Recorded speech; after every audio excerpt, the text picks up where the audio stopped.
Yo, what's up, everybody? This is Dave here with BrickWall Reviews, and tonight I am going to be talking about the finale for Loki. We finally reached the end. The multiverse has been busted open. I'm pretty sure everyone's seen the finale at this point. You already know we watch it throughout the week. So, before I go ahead and get started, go ahead. I'm going to remind you guys to subscribe to the YouTube channel and make sure you guys also follow us on social media: Facebook, Instagram, Twitter.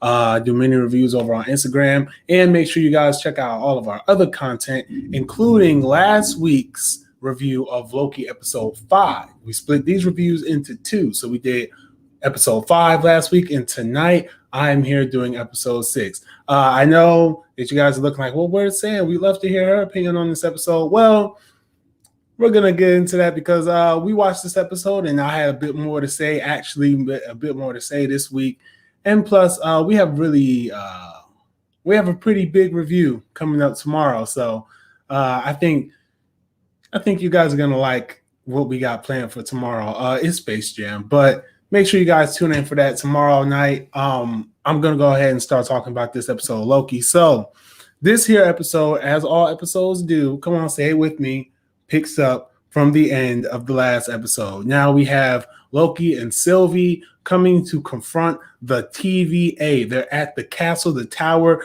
They're there. They're here to figure out what is going on, who is the mastermind behind the TVA. And I'm going to go ahead and jump right to it. This is going to be a short review, by the way, because, I mean, by now everyone's seen the episode, and there are some key things I want to talk about too. But we get we get right into that in this episode, and we meet we get the MCU debut of Kang the Conqueror, played by Jonathan Majors. So this is Jonathan Majors' official introduction to the MCU.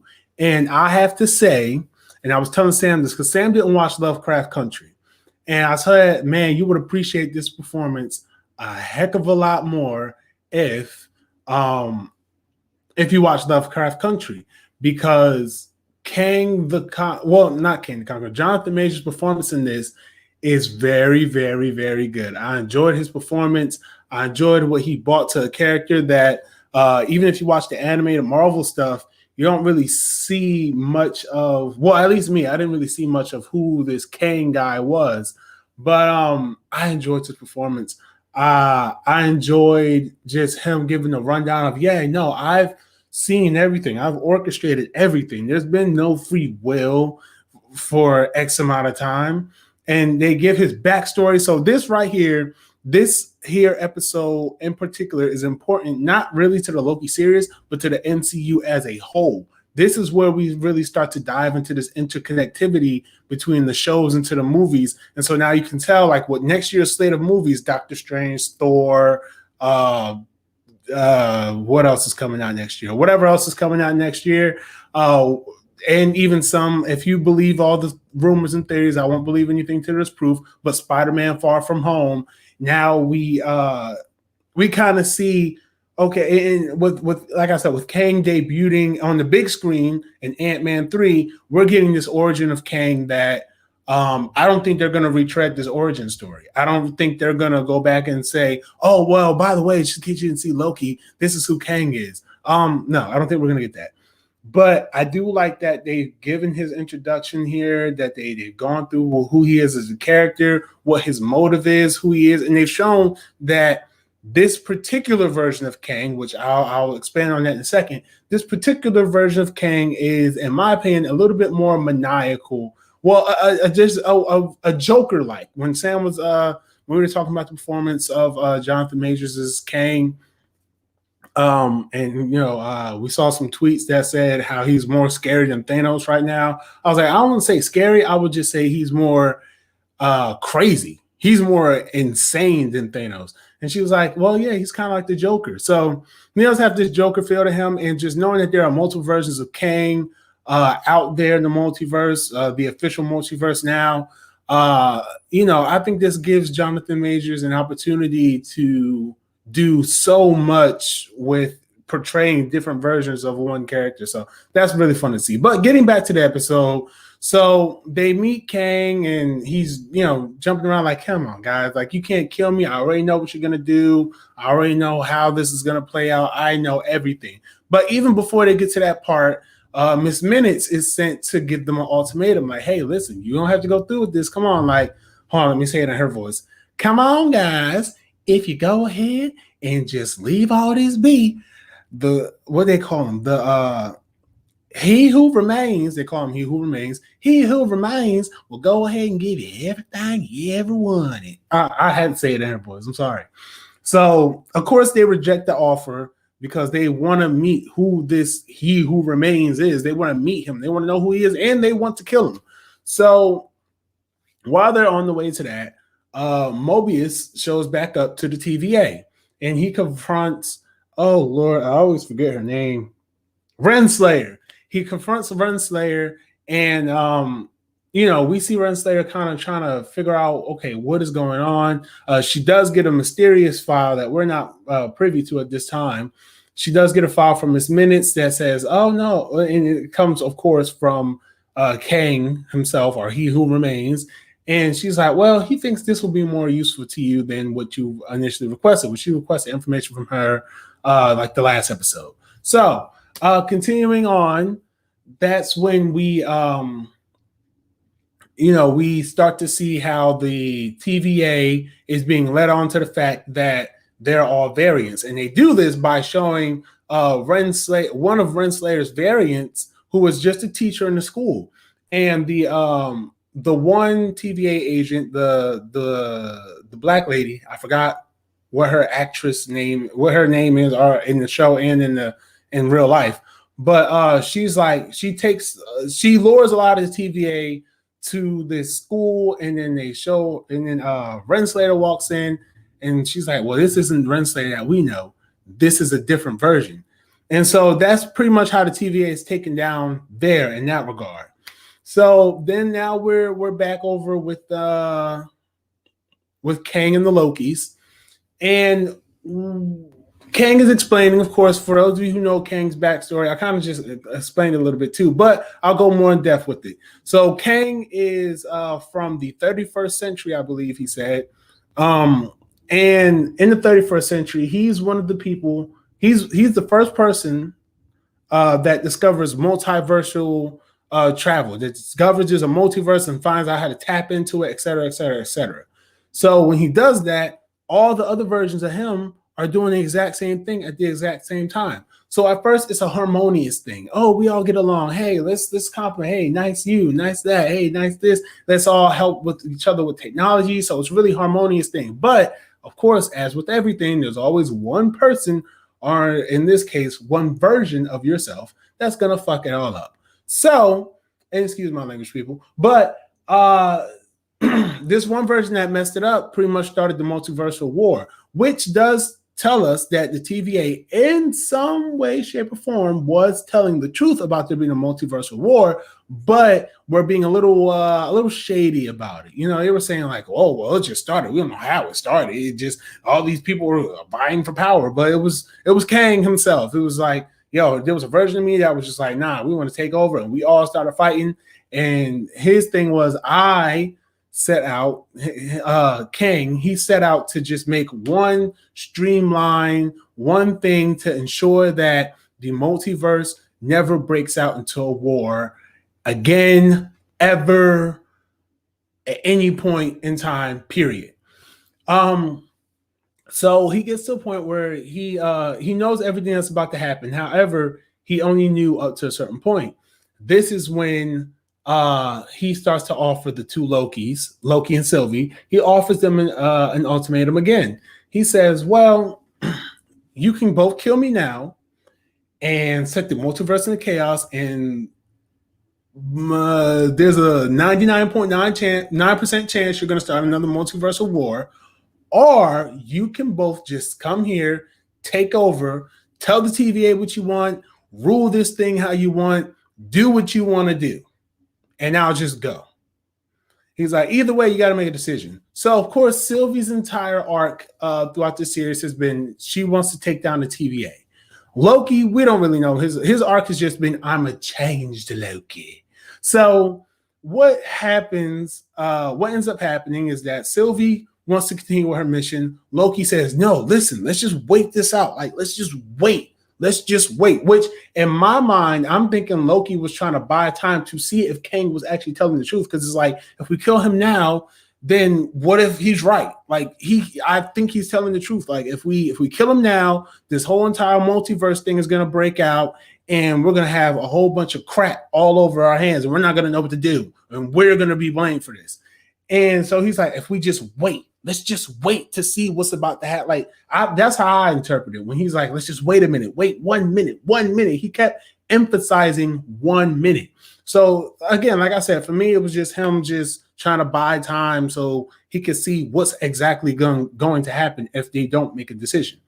Of course, Sylvie believes that he's just trying to take the throne because that's all he wants to do is rule. And Loki's like, no, I don't. So they get into this scuffle of sorts, and they do share a kiss, which I know I've advocated for it. I've been in the corner like, if y'all gonna do it, just kiss. If y'all gonna get together, I'm tired of all the tension.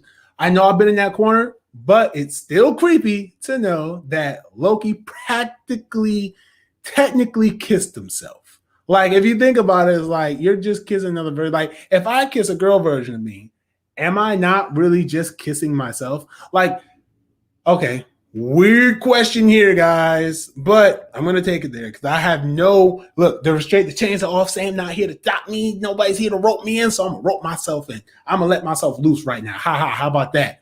So, if you have a baby with another version of yourself, is that an incest baby, or is it a legitimate baby? And furthermore, is that a crime to nature itself, or is it just a perfectly natural thing? I don't know. Whatever you guys think about that, drop your comments down in the comment section down below. If you make it this far, and if you have made it this far in the video and you have not subscribed yet, subscribe to the channel. Hit like on this video. Show us some love because we love you guys and we love doing these reviews here every week. So, back to the review. So like I said, they get into the scuffle, they share a kiss, and Sylvie pushes Loki back through you know how they got the little time portal things that open up the door. I want to say portal, but there's like the word portal in this last episode is so much of a big word right now. But she pushes him through the portal and she kills Kang. And after she kills him, is she fulfilled? I don't know, but she's at the end of time right now. So she's there. The multiverse, they show the time stream just like they did at Endgame when the Ancient One was showing how, you know, things can branch off into different realities and create multiverses and blah, blah, blah, blah, blah. They literally show that happening. So you see all these branches breaking off. And it's like, wow, the multiverse is being born, it's being created. So now we get to the ending of the episode where Loki is there in the TVA and he's going around, he's looking for Mobius. He finds Mobius, he tells him everything that just happened, and then Mobius goes, well, who are you? Just calm down. Like, what's going on here? Like, come on, someone get this guy some water, someone figure it out. Loki turns around, and right there he figures out that he is, in my opinion, he's either in another timeline, right? Another multiverse. I'm going to say timeline. I call them timelines. He's in another timeline, or he went back to a point where Kang took over. All right, let's just say that. Kang took over because there's a statue in the TVA of just straight up Kang, not like any lizard people or any magical, mystical disguises. No, it's straight up Kang, and Loki's there. So now Loki is in another timeline, it appears to be, and the multiverse has been created. Everything's probably in chaos and disarray. The TVA is in disarray, and the series ends. The season ends because there's a mid-credit stinger that just says Loki will return in season 2. However, if season 2 isn't done before the end of this year or anytime before Doctor Strange, the next time we will see Loki is in Doctor Strange in the Multiverse of Madness, because it has been confirmed that Loki is going to appear in that film. So that is the next time we will see him. And this all really just bumps my hype up for Doctor Strange Multiverse of Madness, because I can just imagine, excuse the thunder, it's a storm out here. But yeah, I could just imagine how Doctor Strange is waking up from a nap. This man gets snapped back into reality after 5 years, right? Defeats Thanos, comes back into reality, probably says, you know what, I'm going to take a little bit of a nap. Takes a little bit of a nap, wakes up, Wanda done fucked up. Wanda took a town for hostage. Loki done opened up the damn multiverse. And who knows? Spider-Man No Way Home, if the rumors are even though it's all but confirmed, and it's heavily believed now about that all three Spider-Men are going to be in the same movie in No Way Home due to the multiverse, he's got to deal with Peter Parker's shit. So imagine, I think it will be so funny if the whole thing about the multiple Spider-Man being in Far From Home is actually confirmed. I'm gonna wait till it's confirmed. I don't care about the theories or the speculation. That's it's so obvious. When we get confirmation, then I'll believe it. So, provided that's where that movie goes, right? Just imagine when we get our introduction to Strange sitting there like, with cigarettes. You fucked up too, Parker? I got a lot to deal with right now. What do you want? Oh, Dr. Strange, I just want everyone to forget about my identity. He's like, oh, okay, I guess I can fit you into my schedule. I got a lot of other things going on now. Just don't let these guys out. If you guys know the plot leaks, you know what I'm getting at here. But just imagine how pissed off Strange is going to be in that movie. Like, Strange is pissed right now. Should have been doing your job. So anyway, that is the entirety of episode 6, the season 1 finale of Loki. My thoughts on it are, do I think it stuck the landing? I mean, it was fine. It was fine. It was overall, it was a fine series. Was not the best. You guys, again, if you want to see how I felt about some of the other episodes, as well as hear some of Sam's opinion, go check out our previous reviews on Loki. But I mean, it's over, and we're gonna be diving into new territory in MCU. And I mean, okay, I'm gonna rip the Band-Aid off. Overall, I'm giving this series a 3.5. Oh, that's a little too high. I'm giving this series a 3 out of 5. Okay, and if Sam was sitting right here, I'm guaranteeing you, I'm almost 100% certain that her rating is so much lower. I'm gonna give it a 3 out of 5. But this last episode didn't really help bolster it up. It pretty much just kept it at the same level, right?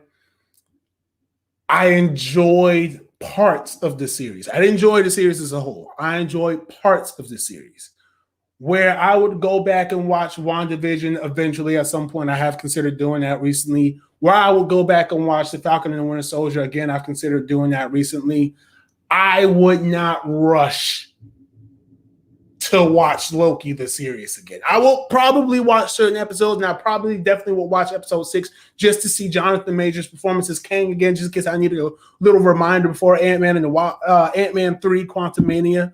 Oh, yeah, I had it right. Ant-Man and the Wasp Quantumania, excuse me. But other than that, nah, I mean, it's just, this wasn't it, homie. The Loki series wasn't it for me. It wasn't it for me. I'm not gonna lie to you. Like I said, I enjoyed parts of it. It was interesting. It was nice to see Loki, you know what I'm saying, in a different light and things like that. The Easter eggs was nice. Kang at the end was awesome, even though I knew it was gonna happen. But other than that, man, I ain't really got, like, it's a 3. It's a 3 out of 5 for me. 3 out of 5. So yeah. So that was my review of Loki, the season finale. Like I said, if you guys have different opinions, go ahead and let me know what you guys thought about this finale. Let me know what you thought about the series as a whole. Like I said, it's not my favorite. It's not up there at the top. I'm not praising this thing very highly. It's low on the scale, and I think it's going to be one of the lowest rated MCU series that we get on this channel. But until then, I'll see you guys tomorrow night for the review of Space Jam: A New Legacy. And until then, guys, take care, stay safe, and I'll see y'all later. Holla, follow us on social media.